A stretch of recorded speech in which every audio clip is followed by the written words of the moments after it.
Saya barusan pulang dari acara halal bihalal dan dari teman-teman SD yang alumni tahun 1979, berarti 46 tahun yang lalu.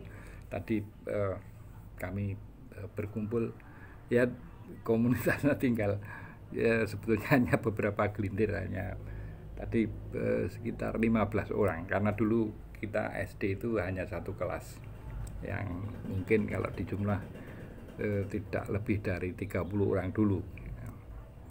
Nah sekarang ya alhamdulillah masih ada sekitar 15 orang yang masih bisa berkumpul, kemudian mengenang masa lalu. Dan tadi di sela-sela kita ngobrol sebelum acara dimulai, itu kira-kira ada tiga isu yang muncul secara spontan dari obrolan kita, yaitu yang pertama isu tentang ekonomi, kemudian korupsi, dan tidak ketinggalan soal ijazah our former president. Nah kebetulan sebetulnya SD kita dulu itu sekarang kalau dicari sudah tidak ada, karena sudah bangunannya itu berganti menjadi sebuah kelurahan ya. Jadi kalau misalnya saya disangsikan atau teman disangsikan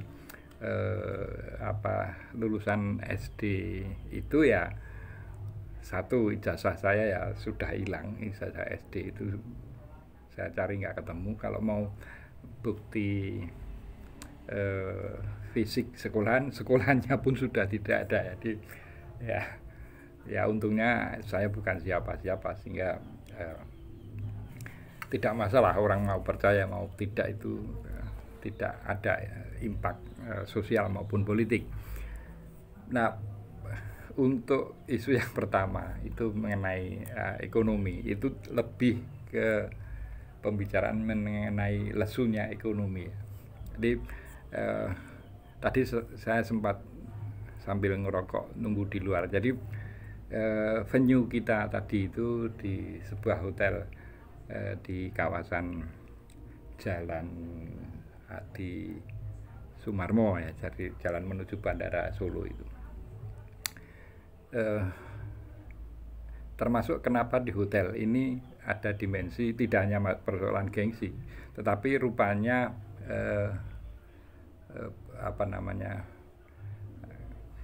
penanggung jawab atau yang inisiator acara itu memahami kondisi ekonomi makro ya. Kalau dulu saya sempat mengobrolkan model ekonomi makro itu bisa, ini kertasnya sudah hilang, jadi Y sama dengan C plus I plus G plus X minus M. C itu konsumsi rumah tangga atau household, kemudian I itu investment, investasi swasta, kemudian G itu government expenditure, itu pengeluaran pemerintah. Nah rupanya saya tanya tadi kru hotel itu, saya tanya, Mbak, ini ada penurunan okupansi enggak hotel ini? Nah jawabannya ya. Itu mengkonfirmasi beberapa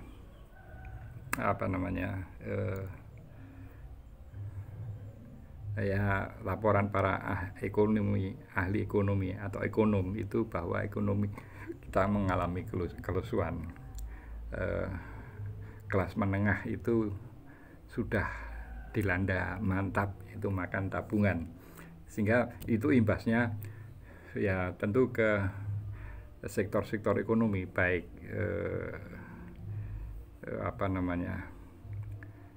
sektor yang real atau sektor jasa, itu mengalami imbas. Jadi okupansi hotel turun. Ini juga mengkonfirmasi apa yang dilakukan oleh kebijakan pemerintah untuk efisiensi, itu imbasnya salah satunya adalah juga menurunnya okupansi hotel, karena penyedia jasa ini kan tergantung pada salah satunya adalah expenditure dari pemerintah terkait dengan penyelenggaraan rapat dan sebagainya di hotel. Itu apalagi di daerah puncak sana itu imbasnya jelas sangat terasa. Itu yang apa namanya itu di lingkungan atau di tataran ekonomi yang lumayan menengah ke atas. Nah, di fenomena di bawah itu juga terekam oleh obrolan mereka itu terkait dengan kemarin hari raya kemarin itu. Kalau dulu menjelang hari raya Idul Fitri itu banyak sekali penjual jasa penukaran uang lama ditukar dengan uang baru. Itu dulu di sepanjang jalan apa namanya Adi Sumarmo sampai ke Manahan itu banyak sekali menawarkan jasa penukaran uang. Nah, kemarin itu sepi, yaitu mengkonfirmasi bahwa ekonomi juga mengalami kelesuan. Itu masalah ekonomi. Masalah korupsi ya sebagaimana umumnya mereka geleng-geleng gelap kepala ya. Kenapa kok korupsi itu dilakukan oleh orang-orang yang sebetulnya kalau tidak korupsi itu tidak kekurangan apa-apa. Nah, ini mereka lupa bahwa mereka memandang cara dari standar hidup rekan-rekan ya. Artinya bahwa asal setiap hari makan cukup, kemudian ada ya spend untuk bertemu teman-teman, kadang-kadang rekreasi itu lagi mereka cukup. Sementara korupsi itu dilakukan oleh bahkan orang-orang yang gajinya ada yang 50 juta, 100 juta per bulan. Itu kenapa kok masih melakukan korupsi? Nah, ini penjelasannya tentu sebagaimana pernah diungkapkan oleh saya dengar oleh dari uraian Anies Baswedan itu tentang three kinds of corruption, yaitu pertama by need.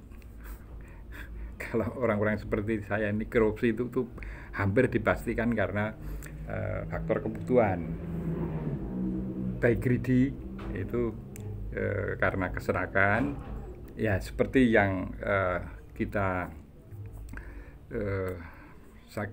lihat di berita-berita tentang miliar, satuan miliar bahkan sampai triliun itu pasti dilakukan karena salah satu adalah faktor greedy, yaitu keserakan.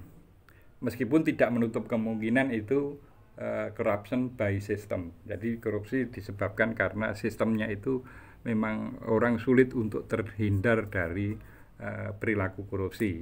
Ini by system. Dan yang ketiga ini yang menarik tentang ijazah, karena mayoritas komunitas teman-teman tadi itu ya live around our former president ya, paling berjarak maksimal 3 sampai 5 kilo.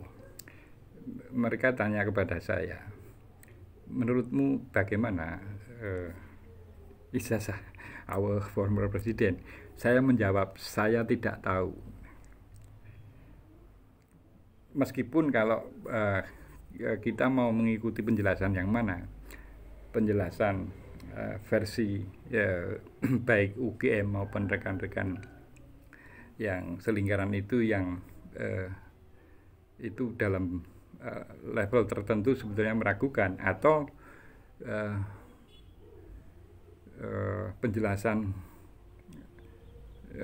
basis ilmiah seperti yang dilakukan oleh Roy Suryo, oleh Rismond Haiholan Sianipar maupun Tono Saksono. Nah, untuk yang Mr. Tono Saksono ini tadi kebetulan teman saya itu adalah dulu mahasiswanya Mr. Tono Saksono ini. Dia teman saya tadi alumni geodesi UGM, mungkin lulus tahun berapa saya kurang tahu, tapi masuk UGM-nya tahun 1985 itu. Dia sudah diajar oleh Mr.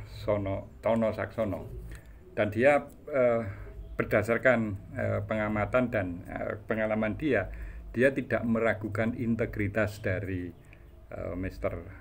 Tono Saksono. Ya itu akhirnya masyarakat sekedar menduga-duga berdasarkan sesuatu yang tidak ada yang pasti, baik yang yakin maupun yang tidak yakin.